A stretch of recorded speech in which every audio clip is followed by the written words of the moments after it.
গুটি কয়েক ব্যক্তিকে গ্লোরিফাই করার জন্য কিংবা কোনো সংগঠনকে গৌরবান্বিত করার জন্য, ক্রেডিট দেওয়ার জন্য অন্যদেরকে বঞ্চিত করা হচ্ছে কিনা, নাকি দেশকে একটা সংকটে ফেলার জন্য এই অভ্যুত্থানের নেতৃত্ব দানকারী রক্ত দেওয়া ছাত্র সংগঠন সহ ছাত্র নেতৃবৃন্দকে দূরে রাখা হচ্ছে, আমি সেটা বুঝতেছি না।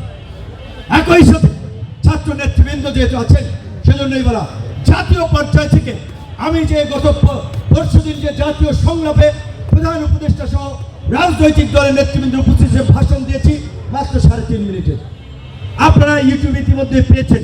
সেখানে পরিষ্কারভাবে বলেছি, এই সরকারের মধ্যে রাজনীতিবিদদেরকে এড়িয়ে রাষ্ট্র পরিচালনার একটা প্রবণতা আমরা লক্ষ্য করছি, যেটা এই সরকারের জন্য বুমেরাং হবে। আমরা বারবার বলছিলাম, গণ অভ্যুত্থান এবং বিপ্লব পরবর্তীতে একটা রাষ্ট্রকে নতুন করে পুনর্গঠন করার জন্য, জাতিকে বিনির্মাণ করার জন্য জাতীয় ঐক্যমতের সরকার দরকার। কোটি মানুষের আস্থার ভালোবাসায় 11 বারের মতো দেশের 1 নম্বর রেফ্রিজারেটর ব্র্যান্ড ওয়ালটন। আপনারা গণ অভ্যুত্থানের অংশীজনদেরকে নিয়ে একটা জাতীয় ঐক্যমতের সরকার গঠন করুন। এখন জাতীয় পর্যায়ের বিতর্ক হচ্ছে, ডিবেট হচ্ছে, জনমত তৈরি করা হচ্ছে, জাতীয় নির্বাচন আগে নাকি স্থানীয় নির্বাচন আগে। আমি মনে করি জাতীয় নির্বাচন এবং স্থানীয় নির্বাচনের আগে এই সাহসী ছাত্র সমাজকে প্রগতিশীলতার পথে ধাবিত করার জন্য, গণতান্ত্রিক মূল্যবোধের শিক্ষার্থীদেরকে উজ্জীবিত করার জন্য এবং আগামীর গণতান্ত্রিক বাংলাদেশ বিনির্মাণ করার জন্য ডাকসু, চাকসু, জাকসু, রাকসু সহ সকল কলেজ এবং বিশ্ববিদ্যালয়ে ছাত্র সংসদ নির্বাচন আগে হওয়া দরকার।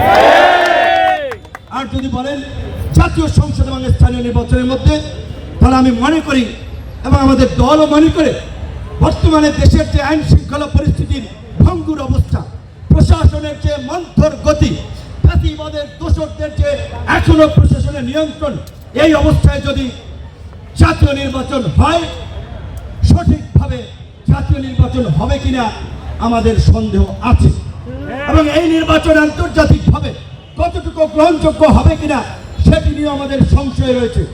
কাজে আমরা এই জন্য দাবি জানিয়েছিলাম যে জাতীয় নির্বাচনের আগে স্থানীয় সরকার নির্বাচন দিয়ে প্রশাসনের নিরপেক্ষতা, দক্ষতা এবং পেশাদারিত্ব দেখার একটা বিষয় আমরা নিতে পারি। সেই কারণে আমরা বলেছিলাম জাতীয় নির্বাচনের আগে স্থানীয় নির্বাচন হতে পারে। সেটা হচ্ছে ছাত্র অধিকার পরিষদের প্রতিষ্ঠা বার্ষিকী।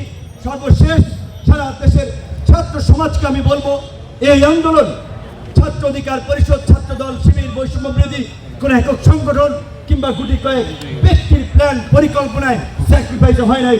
সারা দেশের আপামর জনসাধারণ, ছাত্র জনতা, নাগরিকরা সম্মিলিতভাবে রাজপথে নেমে প্রতিরোধ করে তুলেছিল বিধায় ফ্যাসিবাদকে পরাস্ত করা সম্ভব হয়েছিল। কাজেই বাংলাদেশের অতীতের যে ইতিহাস আমরা দেখেছি, 71-এর ইতিহাস দেখেছি, 90-এর ইতিহাস দেখেছি, বারবার এদেশের সাধারণ মানুষ রাজপথে এসেছে, রক্ত দিয়েছে, প্রাণ দিয়েছে, কিন্তু তাদের আকাঙ্ক্ষা পূরণ হয় নাই। তারা প্রতারিত হয়েছে, তাদেরকে ধোঁকা দেওয়া হয়েছে। কাজে এই 24-এর গণ অভ্যুত্থানকে বৃথা যেতে দেওয়া যাবে না। আগামীর নতুন বাংলাদেশ বিনির্মাণ করার জন্য এই ছাত্র সমাজকে সক্রিয় থাকতে হবে। আগামীর বাংলাদেশ বিনির্মাণ করার জন্য এই লড়াইকে জারি রাখতে হবে। ছাত্র অধিকার পরিষদ এই লড়াইয়ে অগ্রণী ভূমিকা পালন করবে। ছাত্র অধিকার পরিষদের নেতৃবৃন্দ ইতিহাসের ধারাবাহিকতায় আগামীতেও সংগ্রামের ইতিহাসে ত্যাগ স্বীকার করে নতুন অধ্যায় রচনা করবে।